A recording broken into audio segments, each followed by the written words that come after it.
Let's take a look at all points right now,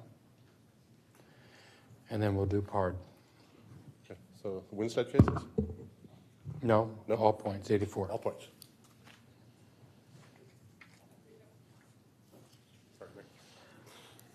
This is item number 84, case C14, 2019-0078, All Points Construction, which is located at 4507 and 4511 Vinson Drive. The requested zoning is from SF3 NP to SF6 NP. The staff recommendation was to grant the SF6 combining district zoning. The Planning Commission agreed with the staff recommendation. The proposed use is condominium development, I presume, and I'm available for any questions. Oh yes, it also has a valid petition of 40.93%. So it would require a supermajority on third reading. Okay. We want to hear from the people that have signed up to speak. Let's hear from the applicant first. You have 5 minutes. Good evening, Mayor, council members. My name is Bruce Opperly. I'm a local engineer here for 35 years. What came to us was an existing subdivision of 8 lots. However, that 8 lots required 1 driveway per 8 units. And when we looked at it, we saw that we would build a lot of infrastructure for 8 units or 16 units if we could. And we recommended that this actually be turned into a townhouse site plan. That townhouse site plan has been submitted and is under review right now. This first exhibit comes from your city website that shows the location of our site, where the word site is, and it shows the zoning today versus the zoning proposed under your new rules. I put this in reference. We'll probably talk about it later if in response to the people against it. Okay. This is the site plan we turned in. As you can see, it has 19 units, a single driveway onto Vinson. It is bound on the west or the north of this page by 2 railroads, the Bergstrom Spur, which was mentioned earlier, and the other railroad, which is Amtrak, uses that railroad, and Vinson Road. So we're kind of a narrow little project, and we had proposed these 19 self-standing townhouses. If we can go to the next one. I put together kind of this list of where the differences are between an 8-lot subdivision, what it would take versus what we turned in. What we turned in was a site plan, which also requires building permits, whereas a 8-lot subdivision just requires building permits, no site plan. The townhouses are freestanding, single-family homes versus single-family homes with or without ADUs. The townhouses are about 50% of the cost of a single-family home with or without an ADU in the area. There's 19 units on the townhouses. There's either 8 or 16 units on the single-family development. The unit density is shown there, and we propose that we have only 1 driveway onto Vinson because of the complications on Vinson. It's a very interesting road. That's all I can say. In the site plan process, we'll be required to dedicate additional improvements or right-of-way for Vinson itself. Under the subdivision now, we won't, and it'll just be what it is today. We proposed that vertical construction be pulled away from the existing homes as much as possible. We will be mostly 43 feet from the back property lines of the adjacent owners. There will be some that will be 10 or 15, depends on where they're at. If we build single family only, that setback's only 10 feet. So there will be a lot more open space under the townhouse example. Our townhouse example is 43% impervious cover. Single family or duplex is up to 45% impervious cover. Our building coverage is 19%, but under single family, it's 40%. So can I go backwards? What I put this in here was to show you that the zoning around this development is going to change a big time when the city adopts a new ordinance. And densities are going to pick up quite a bit.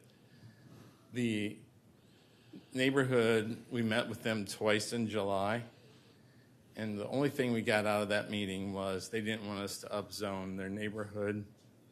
It's going to happen anyway, and it's going to happen shortly, I think. That's all up to you. But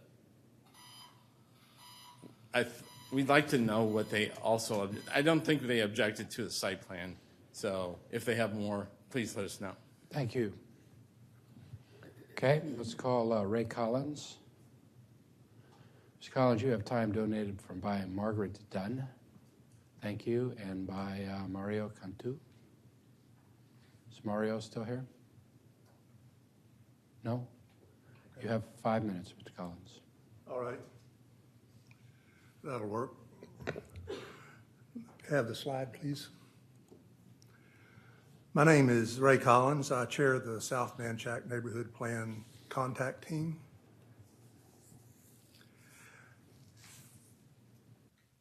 Here's our residential core of solid SF3 zoning.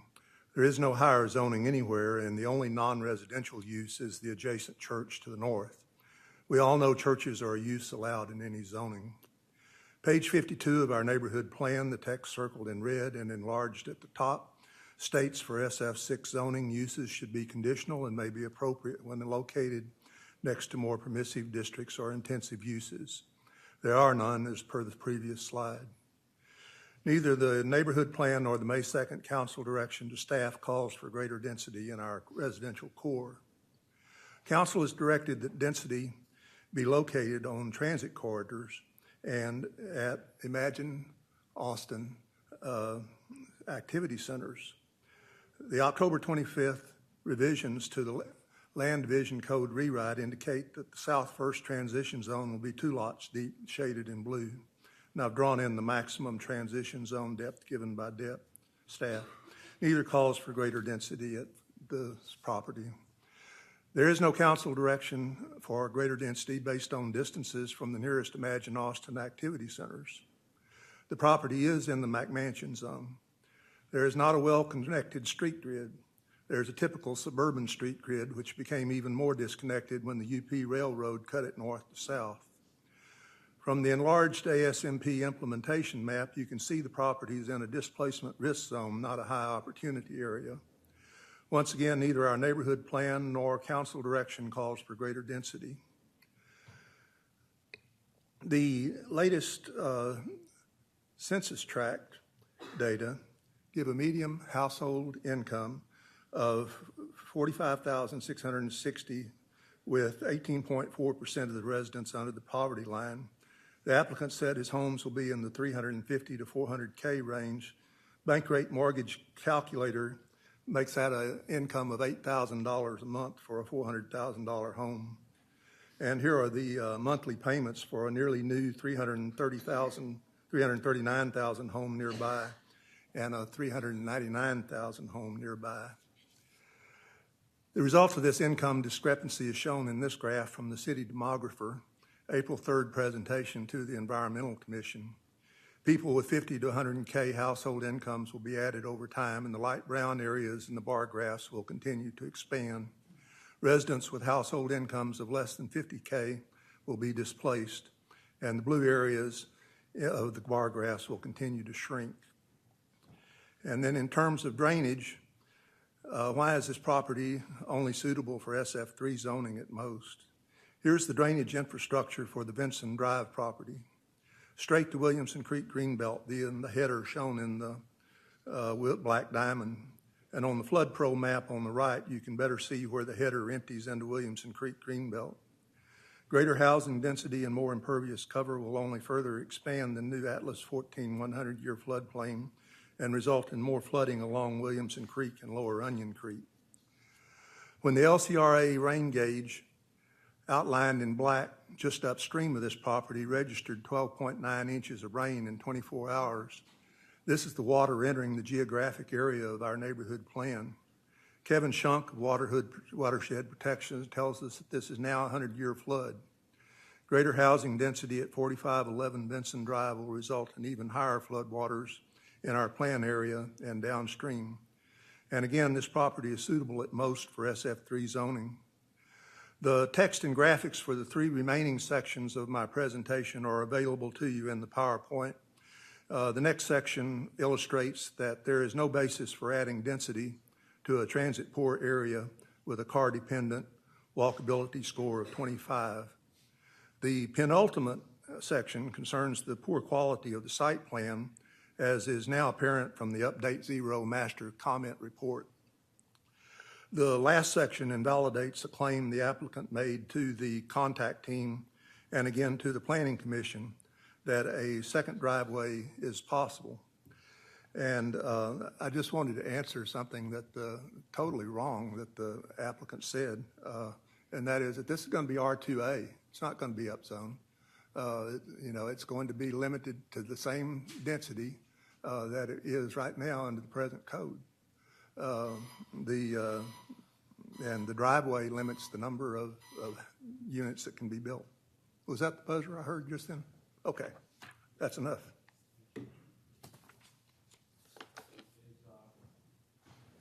Is Paul Thiessen here? Tyson? No? Yes? Did you want to speak? No? Okay. Does the applicant want to close?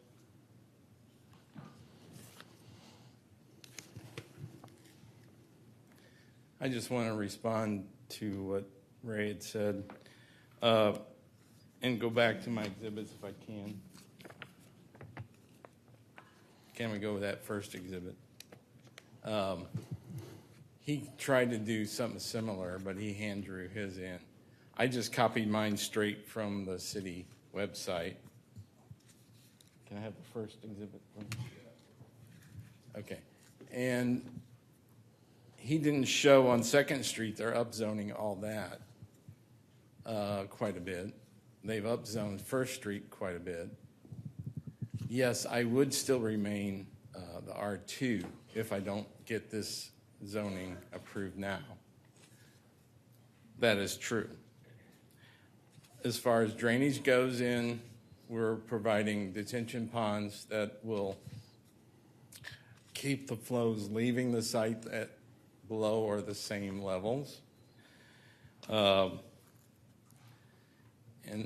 I take his photos usually are not at the site. The flooding zone, I don't know where he saw that flow in the road like that, but that is not of the city's record. So that's just my comment on that. Okay. I certainly hope you approve us as SF6. I think we're just about a quarter of a mile south of the hospital there. We're going to be on the Bergstrom Spur. We've agreed to hook up to the Bergstrom Spur if that happens in a bike path or something like that. So just let you know. Thank you. Thank you. Council, that gets us back up to the dais. Is there a motion?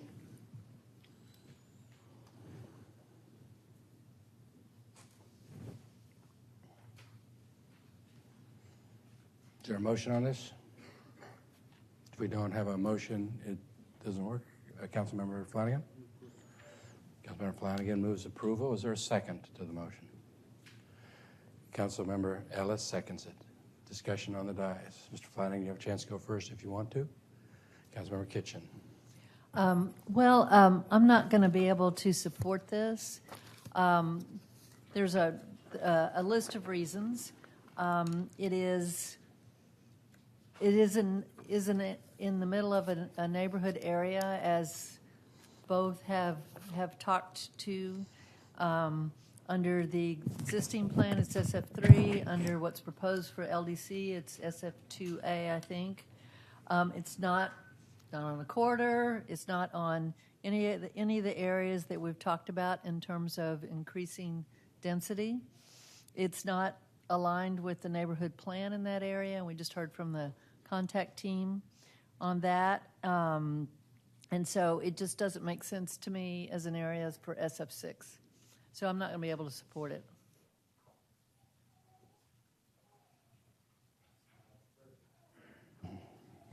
Further discussion? I'm also not going to be able to support it.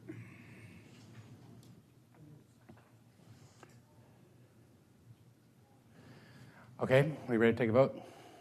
Those in favor of this item, please raise their hand. Councilmember Flanagan, yes. Those opposed, please raise your hand. Councilmember Flanagan and Councilmember Ellis voting yes. Those opposed, please raise your hand. It's a balance of the dais. This matter does not pass.